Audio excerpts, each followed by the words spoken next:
Hi, I'm Dr. Jeff Jensen. As a periodontist, implants are a main part of what I do in my private practice, but I also take time to teach implant procedures at the dental school. If you're a general dentist and would like to become proficient with the placement of implants or more skilled at implant restorative, then I have the thing for you.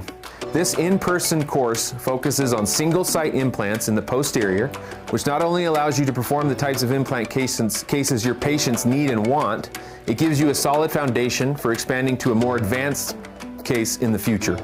A surgical background is important for implant success. You need to know how to do surgical extractions, including sectioning a tooth, retrieving a root, and minimizing bone loss, even around difficult teeth.